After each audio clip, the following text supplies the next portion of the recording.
The moving truck, a large, professionally branded vehicle, had barely squeaked to a stop in front of the quaint but visibly aging triplex of property that stood out subtly against the backdrop of the otherwise uniform, meticulously maintained suburban houses of the Oaks subdivision. Inside the cab, Marcus Chen, 34, a sharp-witted and highly successful property investor, breathed a sigh of contentment. This purchase, his first foray into owning rental units in this particular part of the city, was a key strategic acquisition. The triplex, while requiring some cosmetic updates, was a high-yield asset situated perfectly on the edge of the HOA boundary.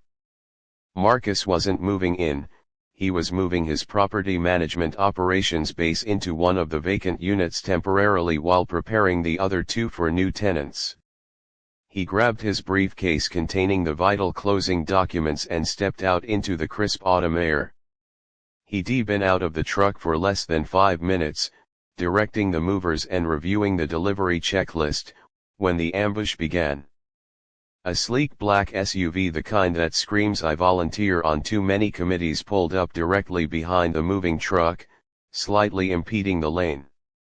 Two women emerged with the practiced synchronization of a well-rehearsed performance. One, a tall, severe-looking woman with a tight blonde ponytail and an aggressive clipboard, led the charge. The other, younger and clearly playing the role of the nervous secretary, trailed slightly behind, fumbling with a digital camera. Marcus immediately recognized the type. They were members of the Oaks Homeowners Association, and based on the predatory glint in the lead woman's eye, they were here to assert dominance over the new, unfamiliar presence on their hallowed ground. "You there! Stop all movement immediately!" the lead woman commanded, her voice unnecessarily loud and sharp, cutting through the low murmur of the movers. She strode up to Marcus, planted herself firmly between him and the truck ramp, and peered down at his casual attire with thinly veiled disapproval. "I am Carol Hayes, chair of the Architectural Review and Compliance Committee for the Oaks. You are the new owner of this rental property, correct?" Marcus, who was already running late for a contractor meeting, forced a pleasant, professional smile that didn't quite reach his eyes. "I am Marcus Chen. I own the property, yes. Good afternoon, Ms. Hayes." He waited patiently, arms crossed, signaling he was ready for whatever nonsense was about to ensue. Carol did not return the pleasantries. Instead, she flipped open her clipboard with an air of immense authority. "Well, Mr. Chen, you are already in severe violation of at least 3 core covenants. Firstly, moving is strictly prohibited before 9 a.m., and it is currently 8:45 a.m. Secondly, the color of that moving vehicle," she gestured disdainfully toward the white truck, "is not approved for extended parking in the subdivision, and you have not submitted a temporary parking variance request.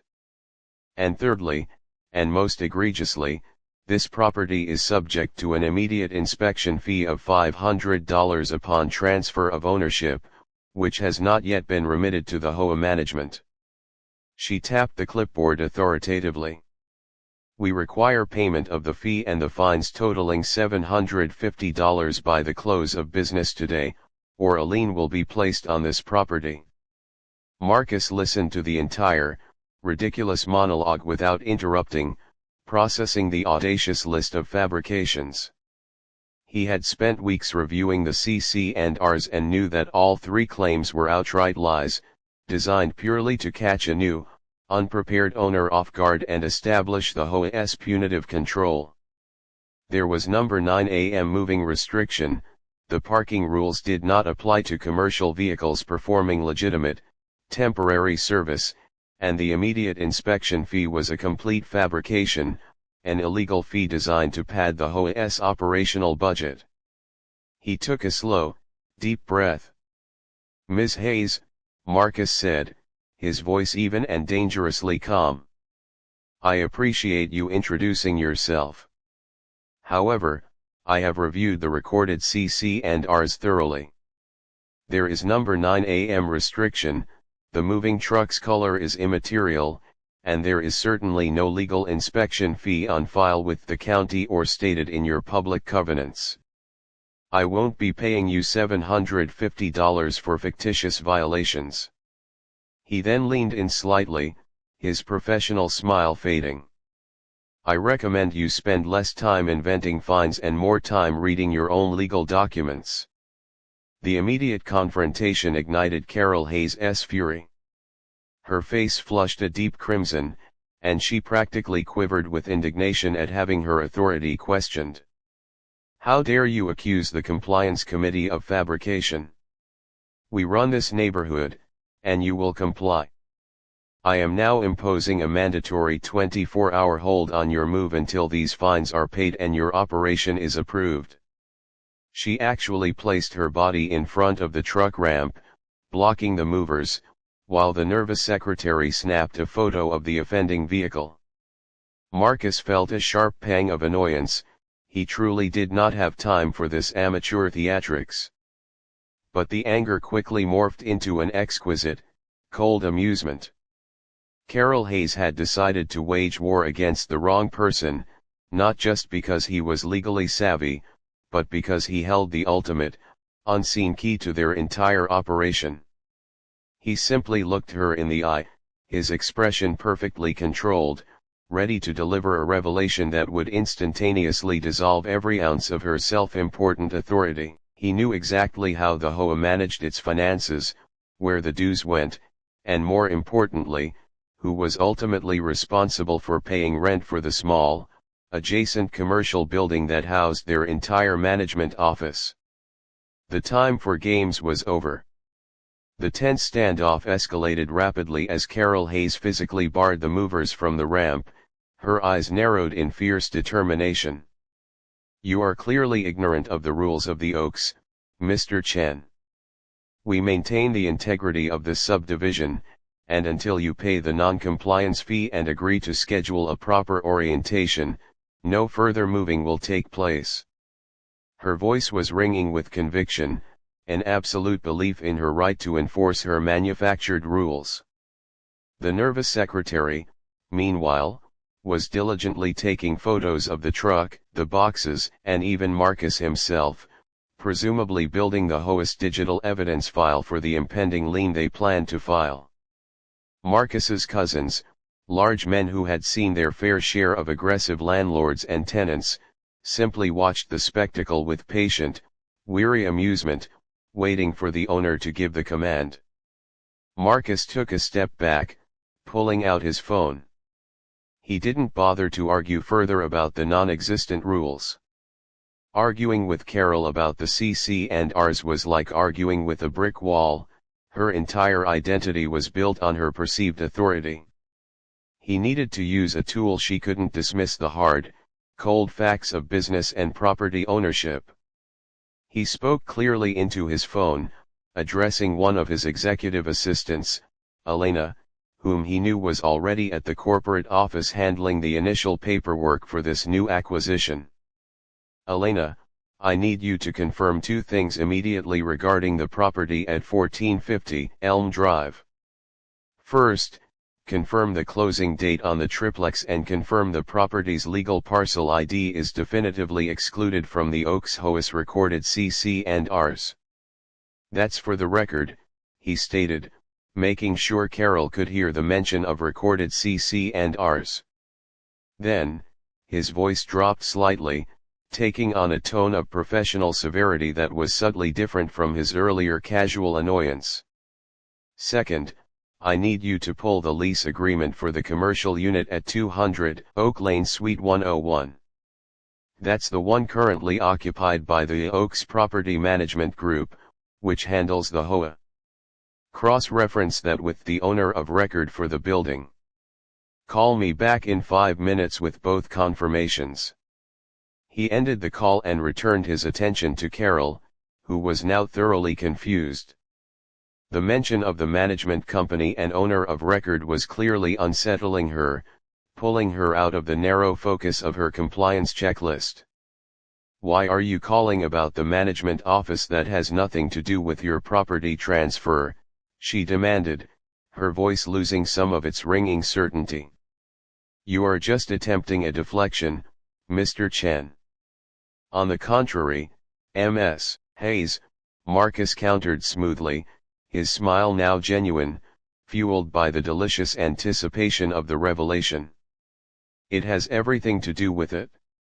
You see, I am a property investor. When I purchase assets in a new area, I don't just buy a single unit. I look for strategic, complementary acquisitions. I bought this triplex, but I also made a much larger, quieter purchase a few weeks ago. He paused, letting the statement sink in, watching the confusion deepen in Carol's eyes. Just as Carol was opening her mouth to dismiss him again, Marcus's phone rang. It was Elena. He answered instantly, putting the call on speakerphone so that every word would be perfectly clear to the self-appointed compliance officer and her nervous secretary. Elena, report, Marcus commanded. Elena's crisp, professional voice filled the quiet street. Mr. Chen, confirmation 1, the triplex at 1450 Elm is legally closed, and the parcel ID is explicitly marked as independent and outside the recorded jurisdiction of the Oaks HOA. They have no legal grounds to levy any fines or fees. Marcus glanced triumphantly at Carol, whose jaw had dropped slightly. Thank you, Elena. And confirmation 2. Confirmation 2, Mr. Chen, the commercial building at 200 Oak Lane that houses the Oaks Property Management Group, which, as you know, is the only official address for the HOA, was acquired by Chen Holdings 3 weeks ago. We are the sole landlord for that entire building. I have the signed lease agreement for Suite 101 right here. The lease is currently active, and the rent check for November is due today. Marcus lowered the phone, cutting the call without another word. He looked directly at Carol Hayes, who looked as though all the air had been violently sucked out of her lungs. Her clipboard was now drooping slightly in her hand. The nervous secretary, realizing the enormity of the reveal, was backing away, her camera forgotten. So, Ms. Hayes, Marcus said, his voice returning to a calm, professional tone that somehow sounded infinitely more menacing than her earlier shrieks. Let me summarize the situation for you. You are attempting to illegally shake down a homeowner whose property is entirely outside your legal jurisdiction. You are currently trespassing on that same homeowner's private property and interfering with his business operations.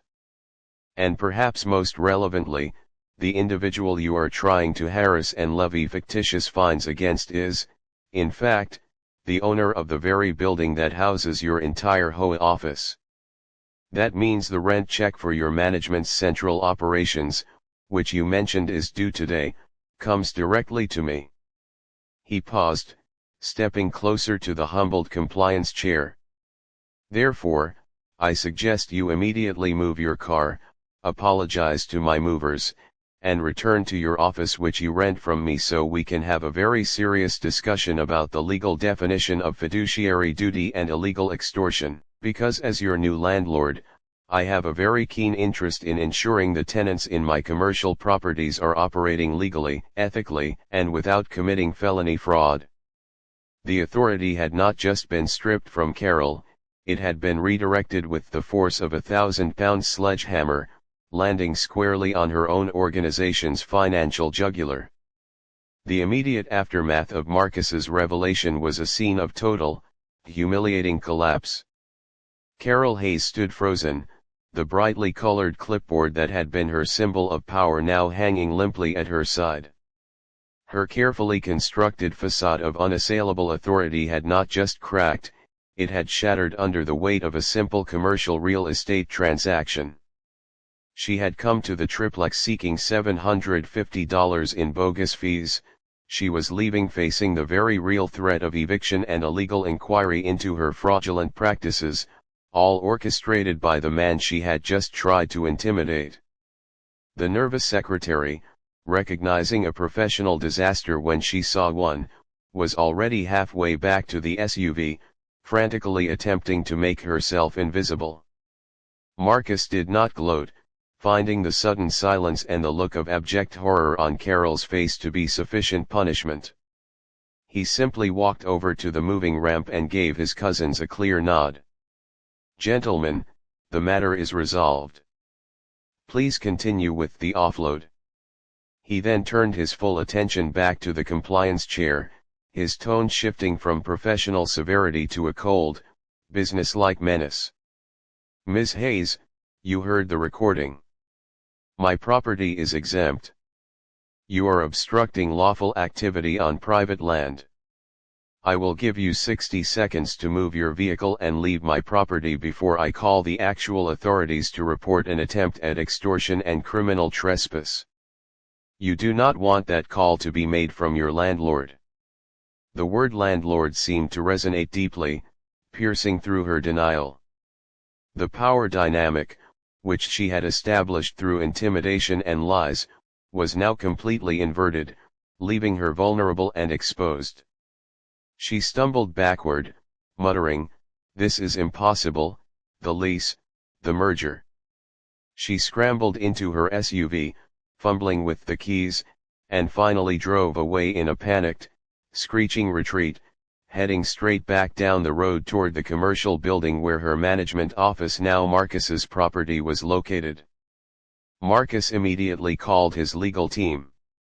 "We have a situation," he informed his general counsel.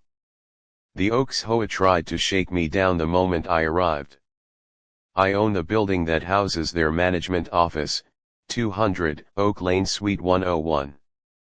I want an emergency audit of their lease agreement and operations. Specifically, I want to know if they are using their nonprofit status to engage in illegal revenue generation, like inventing arbitrary inspection fees. Furthermore, I want a formal notice drafted immediately demanding they vacate the premises within 30 days, citing breach of contract due to illegal activity and adverse impact on the landlord's reputation." He was taking no prisoners. The HOA had chosen to play a game of high stakes, and he was raising the price to eviction and total legal exposure. Later that afternoon, Marcus was comfortably settled in his temporary office in the triplex, already working on renovations plans, when his phone rang. It wasn't his lawyer, it was David Albright, the president of the Oaks HOA, whose name Marcus recognized from the official management documents. Albright's voice was not aggressive, it was clipped, professional, and desperate. "Mr. Chen, this is David Albright. I understand there was a very regrettable misunderstanding this morning involving Ms. Hayes and your new property." "Misunderstanding, Mr. Albright? Your compliance chair attempted to extort $750 from me based on 3 invented violations while trespassing on my non-HOA affiliated property," Marcus corrected him, his tone dry. "That's not a misunderstanding, that's potential criminal fraud. And since you're calling, I assume you are now aware that I am your HOA's new landlord." Albright sighed, a sound of utter defeat. "Yes, Mr. Chen. We only found out about the sale of the building this morning.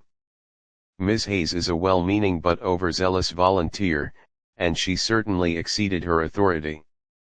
We are prepared to officially apologize, issue a formal retraction of all claims against you, and provide you with a written guarantee of non-interference regarding your triplex." He paused, then his voice became strained. "But we must ask you to reconsider the eviction notice. Our management company has nowhere else to go, and moving the entire operation would paralyze the entire subdivision's financials." Marcus leaned back in his chair, tapping a pen thoughtfully against his desk. He had achieved total victory. He now had the HOA leadership begging for mercy, their entire organization's stability dependent on his goodwill.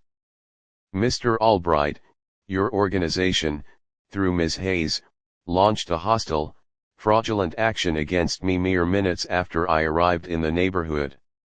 You lost all benefit of the doubt. Here are my non-negotiable terms for not pursuing the eviction and not forwarding Ms. Hayes' actions to the district attorney's office. Marcus laid out his demands. First, the immediate, documented removal of Carol Hayes from the Compliance Committee and any official HOA capacity. Second, the HOA was required to pay him, Marcus Chen, a full 6 months' rent up front, in escrow, as a security measure against future breaches. Third, the entire HOA board was required to formally amend the CC&Rs with the county to clearly and irrevocably designate the triplex as excluded from the HOA's purview, thus protecting his future tenants. Finally, he demanded a personal, written apology from Carol Hayes, to be submitted to him before the end of the day. He had not just shut down a petty tyrant, he had established absolute, sovereign immunity for his property, and he now effectively controlled the financial survival of the very organization that had tried to trick him. The HOA learned the hard way that when you try to swindle a property investor, you might just find that you're dealing with the person who holds the keys to your livelihood.